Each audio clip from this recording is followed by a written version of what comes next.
Ya pemirsa, saat ini saya sudah tambah narasumber saya, yang lain adalah Kiai Haji di sini, Syarif Hidayatullah.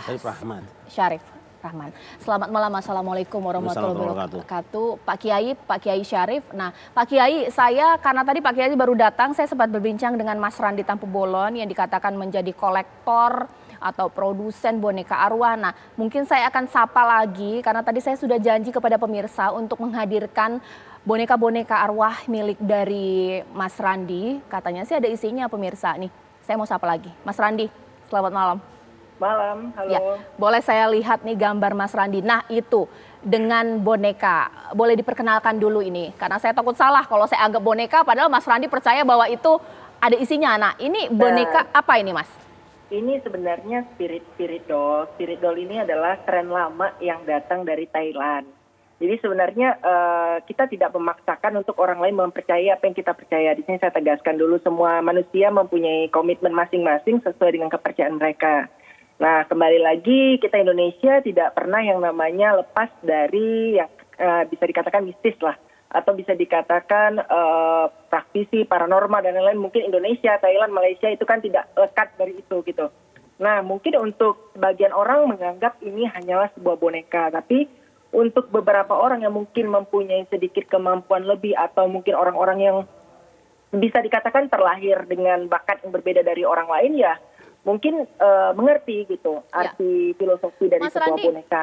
Boneka Mas Randi beda sama boneka saya. Boneka saya lucu. Kok boneka Mas Randi itu melotot gitu, pakai baju hitam, lipstick hitam. Itu kenapa itu? Kita custom. Jadi ini boneka ini adalah wadahnya kita custom dari bonekanya Chucky, Tiffany.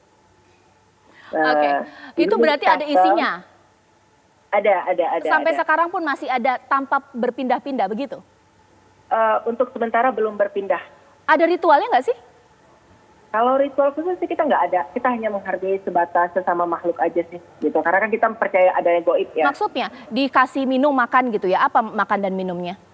Biasanya cuma sekedar susu, Fanta, permen-permen kecil. Hanya sekedar itu dan tidak ada ritual khusus sih kayak baca mantra atau apa. Memang diminum susunya? Kalau dikatakan diminum atau tidak itu kembali lagi sama seperti kita. Sorry nih kita kan kepercayaan Hindu Buddha. Jadi ada yang namanya persembahyangan. Kayak kita kasih sembahyang ke dewa bumi, leluhur dan lain-lain. Itu kan juga fisiknya tidak hilang gitu. Itu keyakinan kita sih sebagai warga Indonesia gitu mempercayai tentang spiritual. Ditahan dulu ya, Mas Randi, ditahan dulu.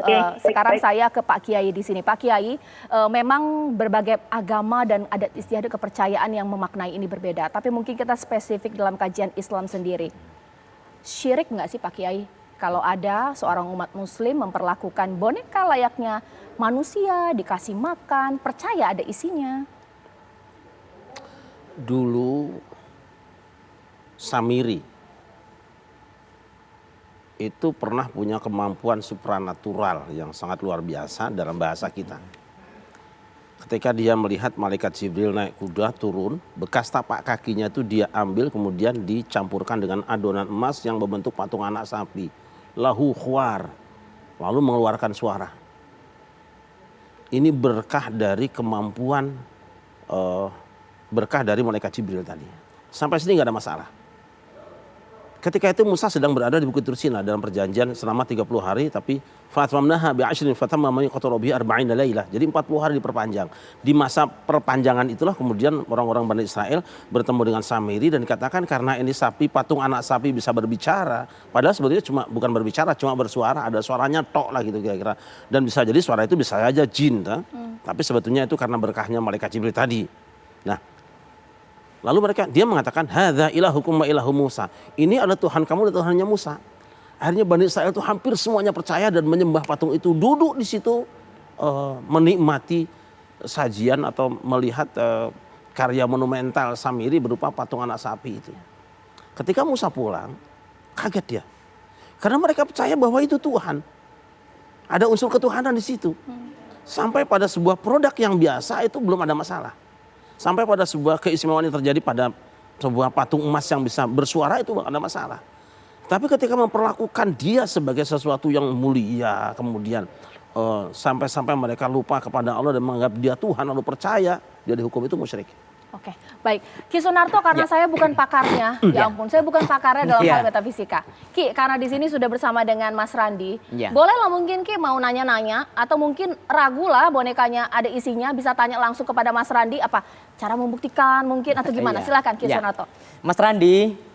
Halo Mas Randi, iya. Gimana? Ya, boneka itu Mas Randi yakini karena Mas Yandi punya memori, punya kekosongan batin. Sehingga kekosongan batin itu direpresentasikan pada boneka. Sehingga Mas Randi menyayangi boneka selayaknya itu sebagai makhluk hidup.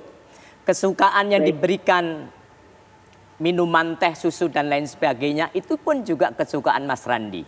Sejak kapan Mas Randi punya keinginan melampiaskan kekosongan batin itu? Oke. Atau mungkin pertanyaan saya, Mas Randi, bonekanya bisa gerak nggak? Kalau dikatakan bisa gerak, saya bisa bertanya kembali, apakah sebuah media keris bisa gerak nggak ditampilkan di depan umum? Oke, berarti sewaktu-waktu bisa gerak begitu, kalau mungkin sendirian, berduaan. Kita tidak pernah meyakini itu memaksakan orang untuk mengatakan seperti tadi yang katakan kekosongan batin dan lain-lain, tapi ini adalah sebuah tradisi. Hanya keyakinan bagi yang yakin. Di sini tidak ada kata wajib mempercayai sesuatu. Gitu. Baik, Mas Randi. Yakin keyakinan, ya silahkan melakukan itu, melanjutkan itu dengan representasi apa yang kamu rasa yakin. Gitu. Karena ini kan sebuah budaya. Baik, Mas Randi, biasanya orang yang datang ke Mas Randi minta spirit doll. Itu biasanya apa sih latar belakangnya? Ada kisah apa sih? Latar belakang kembali lagi sebenarnya pada dasarnya kita di sini tidak pernah mengajarkan untuk berbuat hal-hal yang berbau negatif. Di mana kita fokus lebih ke setiap orang-orang yang melakukan karma baik. Kita karena percaya adanya karma dan reinkarnasi, ya kita suruh untuk berbuat baik seperti misalnya bersedekah, berbuat amalan baik, dan bertujuan mendoakan semua makhluk agar berbahagia. Seperti itu sih sebenarnya. Dan pada dasarnya sebuah keberkatan, perlindungan, ataupun apapun yang berbau dengan miracle yang mungkin dipercaya oleh beberapa orang, itu datang sendiri dari karma baik atau buah baik seseorang gitu. Jadi pada dasarnya arwah ini ditempatkan untuk yang meyakini, ya, saya tegaskan lagi, untuk yang meyakini. Untuk yang tidak meyakini, silakan dengan pendapat yang tidak meyakini. Untuk yang meyakini, ya kita berusaha untuk mendoakan secara baik berdasarkan keagamaan masing-masing. Apakah salah jika kita mendoakan sesuatu sesama makhluk yang mungkin itu dikatakan goib? Yang di sini kita tidak mempunyai pesugihan seperti kita kasih darah ataupun apa, tidak ada sama sekali. Gitu. Biasanya kliennya siapa Mas yang beli boneka arwah ini? Adakah public figure selain artis ya yang sekarang sudah speak up, pejabat, pengusaha? Mungkin kalau dikatakan ke kata seperti itu, selebgram dan lain-lain pasti ada. Cuman berbagai macam latarnya, ada yang ingin untuk konten, ada yang memang ingin iseng-iseng aja pengen ngerawat, dan ada juga beberapa yang merasa punya kesalahan di masa lalu, mungkin pernah aborsi dan lain-lain, akhirnya memutuskan untuk pembayaran karma. Sekali lagi saya bilang ini hanya untuk yang mungkin beragama Buddha atau Hindu ya, yang mempercayai tentang adanya reinkarnasi gitu. Oke, baik. Nanti sesaat lagi saya akan juga berbincang dengan Mas Randi. Karena kalau kita kulik-kulik harga boneka arwah ini nggak murah. Beda sama boneka saya 100 ribuan pemirsa. Jutaan, puluhan juta. Apakah kemudian pada akhirnya ini adalah motif ekonomi? Sesaat lagi.